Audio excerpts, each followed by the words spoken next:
Quero falar agora sobre o São Paulo. O tricolor estendeu o contrato de Rian Francisco. Centroavante, que acabou se contundindo, lesão séria no joelho, tinha praticamente tudo encaminhado para a extensão do acordo com direito ao aumento salarial. São Paulo deixou só esse tempo passar para que as primeiras semanas de recuperação em relação à contusão fossem estabelecidas e manteve exatamente as mesmas condições acertadas lá no mês de julho.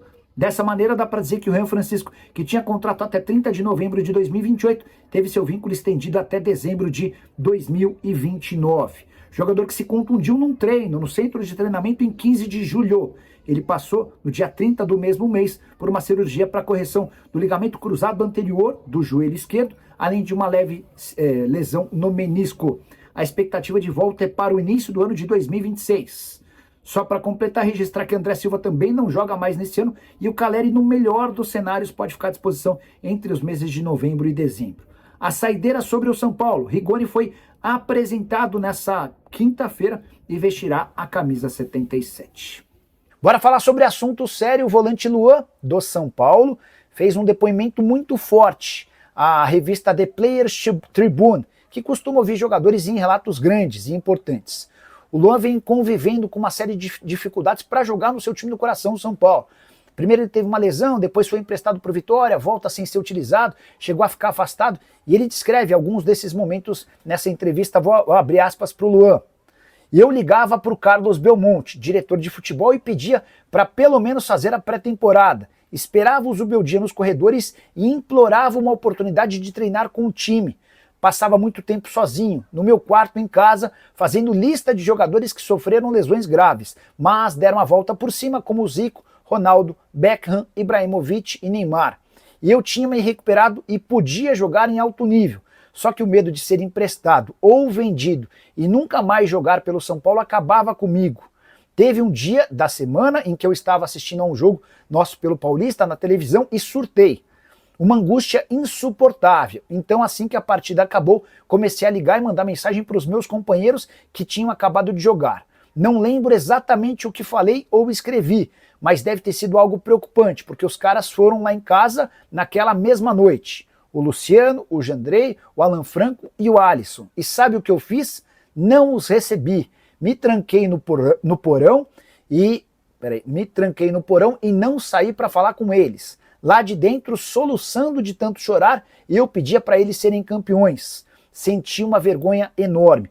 Não por aquela cena deprimente, mas por não jogar, não desfrutar do dia a dia com meus companheiros, não poder ajudá-los em campo e não saber como me livrar daquela impressão de que o mundo inteiro estava contra mim. E aí o Luan completa dizendo: foi quando decidi procurar ajuda e comecei a fazer terapia. Sozinho, dificilmente eu sairia do meu porão e tem sido bom para mim. O que você pensa sobre esse depoimento? Use o espaço para comentário. Eu acho a reflexão importante, porque a gente tende a achar que jogador de futebol ganha salários altos, é reconhecido, tem fama, enfim, que não tem problemas. E ao que parece, cada dia mais são outros exemplos que pintam das dificuldades mesmo para caras bem-sucedidos como eles.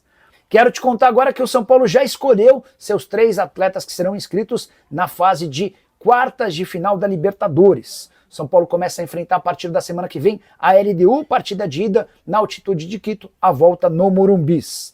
Há a possibilidade, a permissão da Conmebol para a inscrição de 3 novos atletas. Você troca jogadores. E os 3 jogadores escolhidos pelo São Paulo para entrarem nessa nova lista já foram definidos. São eles o lateral direito Mailton, o zagueiro Rafael Tolói e o atacante Rigoni, todos contratados recentemente. Existia a intenção da contratação de um centroavante, já contei para vocês no vídeo da manhã dessa quarta-feira que Aboubakar está descartado. O atacante camaronês até reduziu sua pedida para R$900 mil por mês. O valor continua sendo considerado muito alto pelos dirigentes do São Paulo, especialmente porque esses 900 mil são livres de impostos. E sem contratar um centroavante, o São Paulo vai optar pelo registro desses 3 atletas, ganha mais um lateral direito, ganha uma ótima opção para zagueiro e ganha um atacante que tem o aval e a recomendação do treinador. Só para completar, registrar também que André Silva e Rian Francisco só voltam a jogar em 2026, centroavantes que são baixa. O Caleri, no melhor dos cenários, vai estar à disposição a partir do mês de novembro ou dezembro. São Paulo que perdeu também recentemente Matheus Alves, Lucas Ferreira e Henrique Carmo, vendidos para clubes do exterior. Bora falar agora sobre o São Paulo e a possibilidade de mais 2 saídas bem baratas de atletas formados em Cotia. São Paulo tem se especializado em vender mal seus jogadores, certo? Recentemente, ao longo da temporada, William Gomes, Matheus Alves, Lucas Ferreira, Ângelo e Henrique foram negociados. A soma de todas essas transferências garantiu ao São Paulo 220 milhões de reais. Parece bastante, mas o Palmeiras, com apenas um zagueiro, o Vitor Reis, conseguiu mais do que isso, 232 milhões de reais. Mas não é sobre eles que eu quero falar nesse vídeo. Preciso citar para vocês sobre o caso de 2 atletas que são titulares absolutos do time sub-17, mas que seguem com o contrato de formação. Não assinaram, por opção de São Paulo, ainda o primeiro contrato profissional. Isso faz com que eles continuem ganhando apenas uma ajuda de custo de R$ 1.500. Eu me refiro ao meio atacante Nicolas e ao zagueiro Thiago. Eles são, repito, titulares absolutos do sub-17. Os gols do Nicolas nessa temporada são verdadeiras pinturas. Ele marca um gol contra o Botafogo em que ele dribla meio time adversário. Tem gols bonitos também contra Vasco, Internacional e um time chamado Meia-Noite. Esse atleta, que havia chegado 2 anos atrás do Atlético Goianiense, nem sequer foi chamado pelo São Paulo para assinar o primeiro contrato profissional. E o que chama atenção é que alguns outros jogadores com menos destaque no Sub-17 já foram convidados a fazer o mesmo. A situação do Thiago é parecida, atleta que é titular absoluto do time Sub-17, mas que segue sem a assinatura do primeiro contrato profissional. E sem esse primeiro contrato profissional, o São Paulo passa a ter pouco lastro, pouca segurança em relação à permanência dos jogadores. Vou procurar o pessoal do São Paulo para entender o motivo que levou o Tricolor a não oferecer o contrato desses 2 jogadores. Lupa enorme em relação ao departamento de futebol do São Paulo, especialmente na base, por conta da série de jogadores que têm sido revelados e vendidos por cifras muito baixas. Só para completar mais uma do São Paulo, o Tricolor fechou para o departamento de futebol profissional a contratação de um analista de desempenho do Grêmio, Gustavo Somavila, que trabalhava há 9 temporadas no Tricolor gaúcho. Bora de informação sobre o São Paulo. Tricolor fechou o mês de agosto com superávit. E o vazamento dessa notícia veio logo depois da péssima informação a respeito da venda de Henrique Carmo para o CSKA da Rússia, operação de apenas 6 milhões de dólares. Para tentar minimizar essa informação, o São Paulo deu a notícia de que conseguiu fechar agosto com um lucro de 4 milhões e 200 mil reais. Por superávit, entenda que o clube arrecadou 4 milhões e 200 mil a mais do que aquilo que foi gasto. Número importante, mas com uma observação absolutamente decisiva.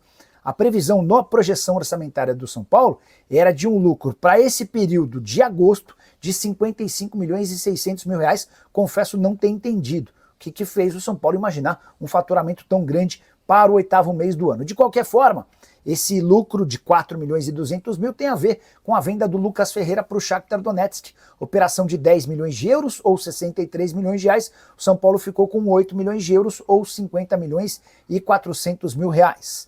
Importante registrar também que a venda do Henrique para o CSKA, que vai garantir 32 milhões e meio de reais, não entrou, obviamente, no mês de agosto, vai fazer referência ao mês de setembro, que está no seu primeiro terço. São Paulo descarta novas vendas, a possibilidade de transferência do Pablo Maia foi rejeitada pelos dirigentes do São Paulo, mesmo sem proposta. Existia uma especulação vinda da Europa de que ele poderia se mudar para a Arábia Saudita.